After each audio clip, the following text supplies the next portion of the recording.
Yeah, so my name's Lawrence Lessig, and I'm a professor at Stanford.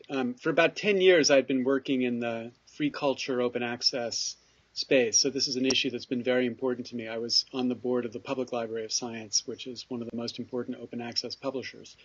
Um, but recently, I've shifted my work to what I think of as corruption in a lot of contexts, but in addition, in the context of Congress. By corruption, I don't mean, the Rod Blagojevich kind of corruption where somebody's trying to feather their own nest. I mean more the improper influence of money, focusing members on the wrong answer to important public policy questions because they're worried about the money and not about the right answer. So this bill, HR 801, the Fair Copyright and Research Act, seems to me a classic example of how the money drives people to exactly the wrong answer. Because this bill is plainly a publisher-pushed bill, which is banning an increasingly common practice among scientists to enable their work to be made available freely. Because the scientist's objective, unlike Britney Spears, is to get as many copies of their works out there as possible, as cheaply as possible, so that the knowledge gets spread. We had a system in the paper-based world, which was about blocking that in order to assure publishers got compensation for the paper that they distributed. That was fine. I have no complaint about the old world. But in the new world, we don't need that system. But the publishers come along and they see the growing open access movement. And they say, this is terrible for us. So what we're going to do is, instead of competing against this movement by building better products that competes better than open access, they go to Congress and they get Congress to basically forbid the biggest funder of research from conditioning those funds on making the work available freely. Members of Congress who sponsored this bill heard testimony last year from many people who came forward when this was originally proposed that said this is terrible for science. They're against it for all sorts of public policy reasons. And what outraged me the most is, after hearing all of this testimony that conclusively established why this is a bad idea, they launch into this bill nonetheless. And our fear is they want to attach it to something and get it passed very quickly and silently. And so that's why we raise this hue and cry around it right now. I've been following the issue for a bit. Surprisingly, believe it or not, before I was a political journalist, I actually worked for the NSF doing plant genetics, working on fungal diseases, actually. And so I've hit a lot of these barriers in my own work, and I've been trying to find, okay, well, what's the counter argument? Like, what are they worried about unless this bill passed? Like, what problem is this bill trying to solve? And I've been having a hard time finding a reasonable, legitimate counter-argument. Like, what is the problem? Why now? Why are they pushing this bill right now in this venue at this time? Well, I think that the reason they're pushing the bill is purely their own economic self-interest, and we shouldn't expect them to act any differently. They're pushing it so that this model of publishing, where people get to freely distribute their work after at least some period of time, does not become the dominant model of scientific publishing. Because if it does, then the whole business model of this increasingly concentrated industry gets blown up, and they can't compete in the way that they're able to compete. So they're defending the horse and buggy in the age of the automobile, and they're trying to go get legislation passed to protect the horse and buggy. We've seen this before. I mean, in fact, in England, when the automobile first gets introduced, horse and buggy manufacturers succeed in getting Parliament to pass a law that forbids you from moving faster than a certain speed without a flagman out in front of you. Well, okay, that's a nice law. It sounds like it's serving legitimate interests, but obviously its purpose was to block the development of this new technology. Well, that's what we're having here.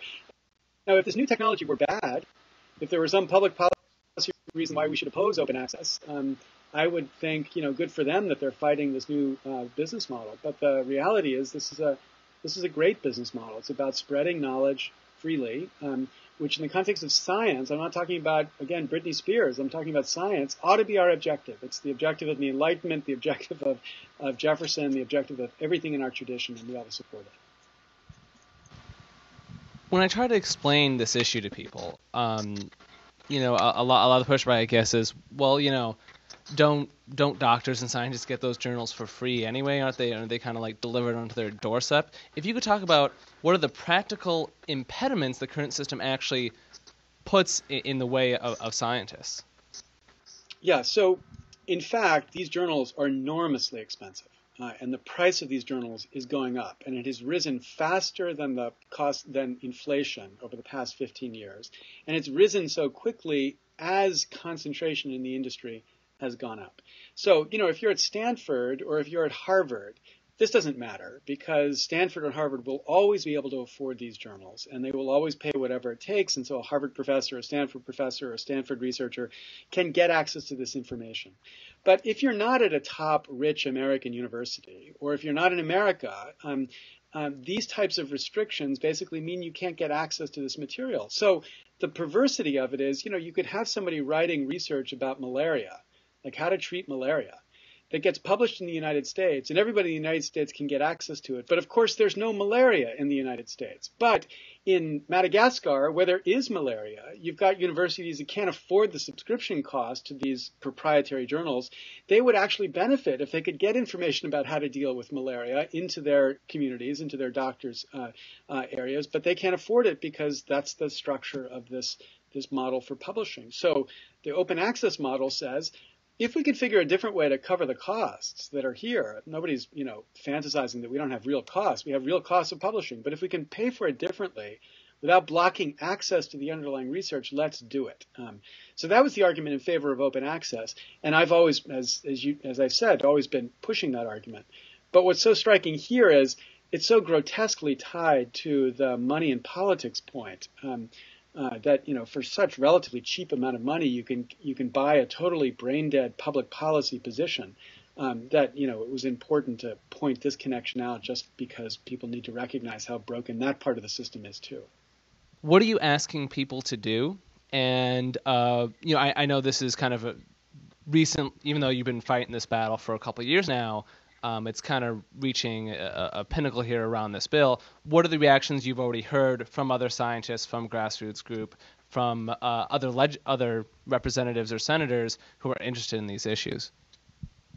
Well, the hardest issue that we're trying to figure out how to solve right now is to get people to focus on the most boring issue in politics, which is process, right? So people are interested in global warming, or they're interested in healthcare, or they're interested in open access. They've got their issue that's really critical to them. And when you talk to them and you say, you got to worry about the way campaigns are funded, that's an important thing to worry about. They're like, yeah, but it's not as important as global warming, or it's not as important as open access, or whatever their issue is. But what we've been trying to do is to get people to recognize, look, it's the money, stupid. Like, you're not going to solve global warming until you solve the money issue in politics. You're not going to solve healthcare unless you solve the money issue in politics. You're not going to get sensible policy on copyright until you solve the money issue in politics. So we're not telling people to give up these issues they think are so important, but we're asking for like a 20% time rule. We're like, give us a chunk of your effort to help us fight this more fundamental issue. So in this context, all we're asking people to do is to look at this issue and say, this is ridiculous. I'm going to join a strike. And the strike here is a strike to get people to do what they already want to do, which is not to give money to politicians until those politicians irrevocably commit to citizen funding of elections. And if they irrevocably commit to it, you can give money to those politicians. But until they do not give money to any such politicians, so that we withhold from the political marketplace what we hope is a large amount of money that begins to make the system wake up and say, okay, we got to deal with this issue because we can't afford to run elections if we're not getting $100 million that has been withheld from the system because people are committed to getting the citizen funding of elections.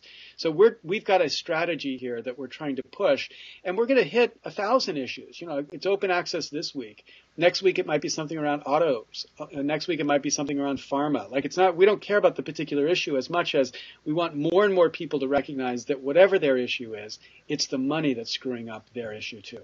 Well, the way our strategy right now is to watch closely what Congress is doing and not doing. And wherever we can show that what it's doing has this relationship to money, or what it's not doing has this relationship to money, we're going to flash it into the marketplace of politics. And we're going to hit every single time, every single issue we can to focus on exactly this connection. So when when the money in politics, when maplight.org shows us there's some relationship here that's interesting to follow, we're going to turn it into the story of the week, and we're going to hit it and hit it and hit it, so that 6 months down the road it'll be such a familiar meme that people can't escape it. They're going to think, okay, here's another example. It's the money stupid. It's the money stupid. And at that stage, I think we can begin to mobilize the support that citizen funding needs in Washington. And I think we're going to see a public funding bill come out from Senator Durbin and Senator Specter very soon. And we want to mobilize support for that. That's our objective.